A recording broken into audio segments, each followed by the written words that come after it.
একজন পুরুষ তার স্ত্রীকে রাত ৩টের সময় জড়িয়ে ধরতে চাইল, কিন্তু তার স্ত্রী বলল সে করতে পারবে না, কারণ তার কোনো কিছু ভালো লাগছে না। এই কথা বলতেই তার স্বামী তার স্ত্রীকে সন্দেহ করতে লাগে যে তার স্ত্রী অন্য কোনো পুরুষের সাথে মেলামেশা করে। তাই স্ত্রীর সাথে অভিমান করে বাসা ছেড়ে চলে যায়। 6 মাস কেটে যায়, বাসায় কোনো টাকা পয়সা পাঠায় না, স্ত্রীর কোনো খোঁজ খবরও নেয় না। এইদিকে একদিন সেই ব্যক্তি শুনতে পায় তার স্ত্রী গর্ভবতী। তখন সেই ব্যক্তি আরও রেগে যায়। তখন তা নিয়ে তার স্ত্রীর সাথে অনেক ঝগড়া হয়। এক পর্যায়ে সে তার স্ত্রীকে বলে দেয় মরে গেলেও সে আর কোনোদিন বাসায় আসবে না। কিন্তু এইটা যে সে বাস্তবে গড়াবে তা কোনোদিনও তার স্ত্রী ভাবেনি। দেখতে দেখতে 9 মাস কেটে যায়, কিন্তু সেই ব্যক্তি বাসায় আসে না। তার স্ত্রী অনেক অনুরোধ করে বাসায় আসার জন্য, একবার তাকে দেখবে বলে, কিন্তু সেই ব্যক্তি আসে না। এদিকে সেই মহিলার সন্তান প্রসবের জন্য পেটে ব্যথা হয়। এই সময় ফোন করে তার স্বামীকে বলল, প্লিজ একটিবারের মতন বাসায় আসো, তোমাকে একটিবার দেখব। তার স্বামী বলল আসতে পারবে না। তারপর বাসায় সবাই তাকে অনুরোধ করে বাসায় আসার জন্য, কিন্তু সেই ব্যক্তি সব কিছুকে মিথ্যা মনে করে আসেনি। সেই মহিলা কান্না করতে করতে বলতে লাগলো, আমার তো আমার স্বামীকে দেখার জন্য মনটা অনেক চাইছে, জানি না আমি বাঁচবো কিনা। তবে আমি কি এমন দোষ করেছিলাম যে আজ আমার এই কঠিন মুহূর্তে কেন আমি আজ আমার স্বামীকে পাশে পাচ্ছি না? তবে আমি যদি মরে যাই তাহলে তোমরা আমার স্বামীকে বলবে তিনি যেন আসে, আমার এই কপালে একটা চুমু দিয়ে আর নিজের হাতে তার কাফন করে। বাসার সবাই তাকে সান্ত্বনা দেওয়ার চেষ্টা করে, কিন্তু কেউ সান্ত্বনা দিতে পারেনি। তার সাথে সাথে বাসার সবাই কান্নায় ভেঙে পড়ে। এদিকে রাত শেষ হয়ে যাচ্ছে, কিন্তু সন্তান প্রসবের ব্যথা বাড়ছে না, যথাক্রমে আরো কমতে লাগলো। এটা দেখে সবাই ভয় পেয়ে গেল। তাড়াতাড়ি তার স্বামীর কাছে ফোন করে তার স্ত্রীর অনেক বড় সমস্যায় পড়েছে, টাকা পাঠাতে হবে সিজার করার জন্য বলতে থাকে। কিন্তু সেই ব্যক্তি বলে তার কাছে কোনো টাকা নেই, দিতে পারবে না। তার স্ত্রী মরে গেলে মরে যাক, তার কোনো আফসোস নেই। কথাটা শুনে বাসার সবাই অনেক কষ্ট পায়। তারা চিন্তা করে কি করবে এখন। এদিকে রাত গড়িয়ে সকাল হতে লাগলো। এলাকার মানুষজন একত্রিত হতে লাগলো। সবাই জিনিসটা নিয়ে গবেষণা করতে লাগে, আর বাসার সবাই লজ্জায় মুখ ঢাকতে লাগে। শেষে একজন ব্যক্তি উঠে দাঁড়ায়, গ্রামের সবার থেকে টাকা তুলে তার চিকিৎসা করাবে। এই উদ্দেশ্য নিয়ে টাকা তোলা শুরু হয়ে মহিলাকে হসপিটালে দেওয়া হয়। ডাক্তার বলে চিকিৎসা করতে পারবে না, তবে তার স্বামী যদি এসে বলে তাহলেই করবে। সেই সময় তার স্বামীকে ফোন করা হয়। এলাকার সবাই তাকে অনুরোধ করে আসার জন্য, কিন্তু সেই ব্যক্তি মনে করে সবাই তো মিথ্যে কথা বলছে বাসায় যাওয়ার জন্য, তাই সে রাগে ফোন বন্ধ করে ফেলল। এইবার এলাকার মানুষ ডাক্তারকে অনেক অনুরোধ করতে লাগলো। শেষে ডাক্তার রাজি হয়ে গেল। তবে এইবার তার রক্ত জোগাড় করার জন্য সবাই ব্যস্ত হয়ে পড়ল। সেই মহিলা কেমন জানি একা হয়ে গেল। তার পাশে ছিল একটা মহিলা। সেই মহিলাকে এসে বলতে লাগলো, আপা, আমাকে একটু পানি দেবেন, আমার খুব পিপাসা লেগেছে। মহিলাটি তাকে 1 লিটার পানির বোতল দেয়। সে একেবারে সেই পানিটি খেয়ে ফেলল। আরও পানি চাইলো আর খাওয়ার জন্য রুটি চাইলো। তাকে রুটি দেওয়া হলো। সে এমনভাবে খাবার আর পানি খেলো যেন মনে হলো জীবনের শেষ খাবার সে একসাথে খাচ্ছে। খাবার শেষ করে বলল, আপা, একটু এদিকে আসেন, আপনাকে কিছু কথা বলি। তখন মহিলাটি তার পাশে গিয়ে বসল। তখন মহিলাটি তার হাত ধরে কেঁদে ফেলল আর বলল, আপা, আমি হয়তো আর বাঁচব না, আমার জীবন হয়তো এখানেই শেষ। তবে একটা কথা কি জানেন, যেখানে আজ আমার স্বামীর থাকার কথা সেখানে আপনি আছেন। তাই আপনাকেই আমি বলি, আমার সন্তানকে তাদের কেউ না দেখলে আপনি দেখবেন। আমার ছোট ছেলে 2 বছরের হবে, তাকে আপনার পাশে রাখবেন। আমাকে কথা দেন। তখন সেই মহিলা কাঁদার জন্য কিছু বলতে পারছে না, তাও অনেক কষ্টে তার হাতে হাত রেখে বলল, এমন কথা বলবে না, তোমার কিচ্ছু হবে না। তখন সে বলল, আপা, কাঁদবো তো আমি, আপনি কেন কাঁদছেন? কাঁদবো তো আমি, কারণ আমার বিদায়ের ঘন্টা বেজে গেছে। আর সে বলল, জানেন আপা, আমি জীবনে আমার স্বামীকে পাশে চেয়েছিলাম, কিন্তু দেখেন আমার কি ভাগ্য, আজ আমার থেকে সে অনেক দূরে। তবে আপু, আমিও অভিমান করতে পারি, আর সেই অভিমানে আমিও চলে যাব তার থেকে অনেক অনেক দূরে। বলেই কেমন জানি করা শুরু করলো। পাশে থাকা মহিলাটি অনেক ভয় পেল আর ডাক্তারকে বলতে লাগলো, ডাক্তার, কি হয়েছে? সে এমন করছে কেন? সে ঠিক আছে তো?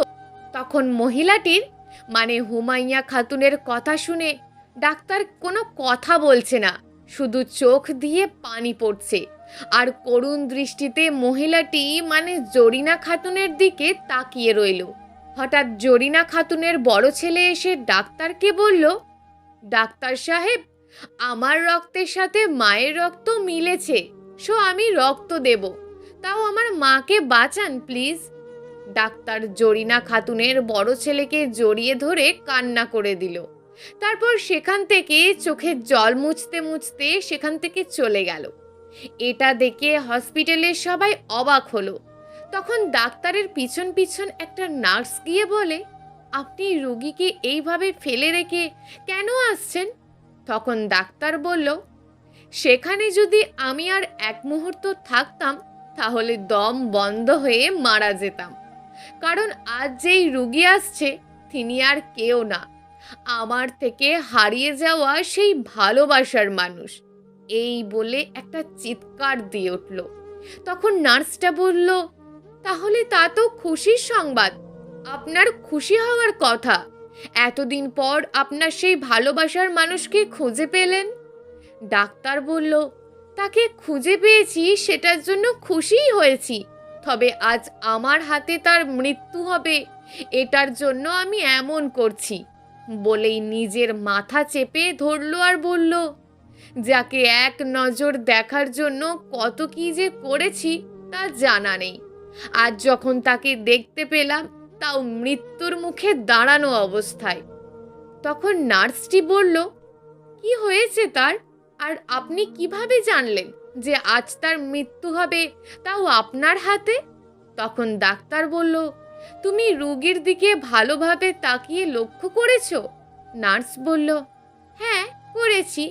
ডাক্তার বলল, কিছু দেখতে পেয়েছো তার শরীরে?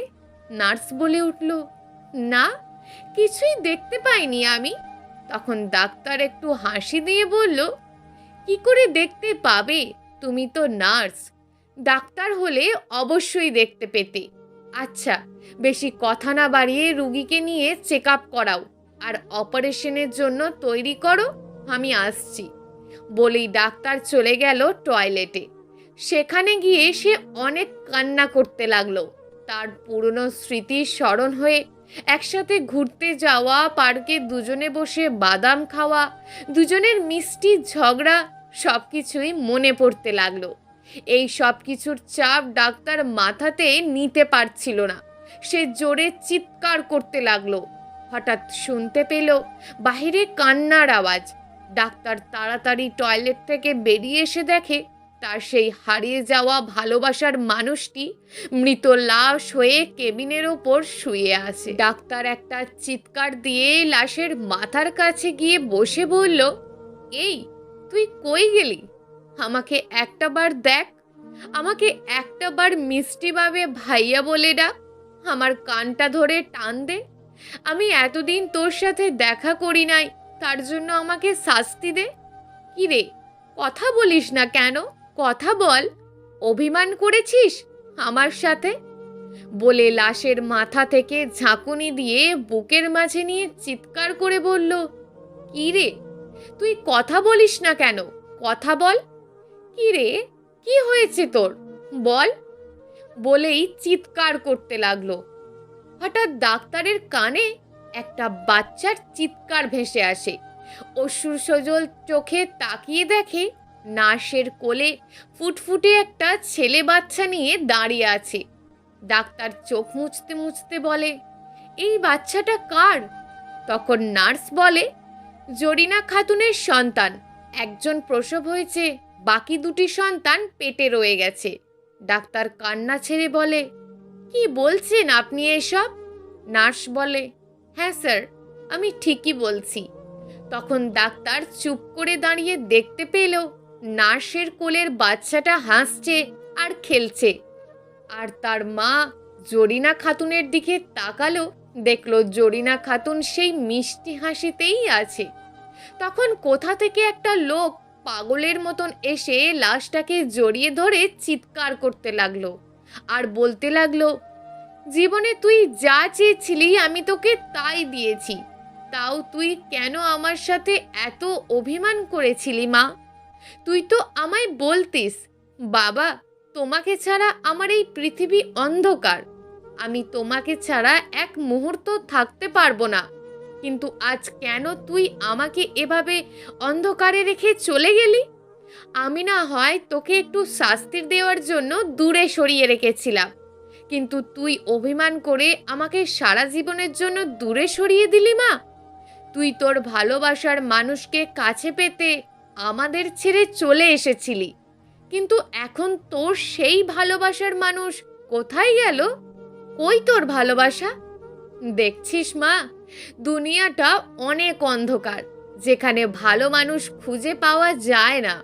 সবাই সাদা মনের পোশাকধারী। তবে যাই বলিস মা, তুই দেখিয়ে দিয়েছিস সত্যিকারের ভালোবাসার জন্য সবকিছু ত্যাগ করা সম্ভব। বলেই চোখের জল মুছতে মুছতে চলে গেল জরিনার বাবা। যাবার সময় পিছন ফিরে একবারও দেখে নাই তার মেয়ে জরিনার লাশটি।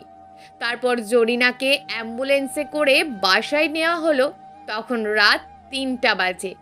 অ্যাম্বুলেন্স থেকে জরিনার লাশটি নামানোর মতন কাউকে পেল না জরিনার স্বামীর বাসার লোক। তারপর 3জন মানুষ জরিনার লাশটি অ্যাম্বুলেন্সে থেকে নামালো। জরিনার লাশটি রাখা হলো। জরিনার অনেক কষ্টের নির্মাণ কাজ চলছে ঘরের সামনে। জরিনার অনেক স্বপ্ন ছিল, সেই ঘরে তার স্বামী স্ত্রী সহ অনেক সুখে থাকবে। তাই তার স্বপ্নই রয়ে গেল, বাস্তবে আর পূর্ণ হলো না। রাত গড়িয়ে দিনের আলো ফুটে উঠতে লাগলো। পাখির সুমিষ্ট কণ্ঠ ভেসে উঠল সবার কানে, আর সেই কণ্ঠের সাথে ভেসে উঠল এক সুর, যেটা শুনে গ্রামের সকলের চোখে পানি এনে দিল। গ্রামের সবাই একে একে এসে দেখতে লাগলো সেই মায়াবী চেহারা। চলে আসে সাংবাদিক, খবর দেয়, লাইভে বলে। সেই সংবাদ দেখে তার স্বামী কাতর হয়ে ওঠে, তার মাঝে এক ঝাঁকুনি শুরু হয়ে যায়। সেই মুহূর্তেই চলে আসে বাসায়। এসে দেখে তার স্ত্রী তার সাথে অভিমান করে চলে গেছে অনেক অনেক দূরে। সে দৌড়ে এসে লাশের পাশে বসে পড়ে আর জরিনার 2 কানের সামনে ধরে এক দৃষ্টিতে তাকিয়ে থাকে, আর নিজের চোখ থেকে জল পড়তে থাকে।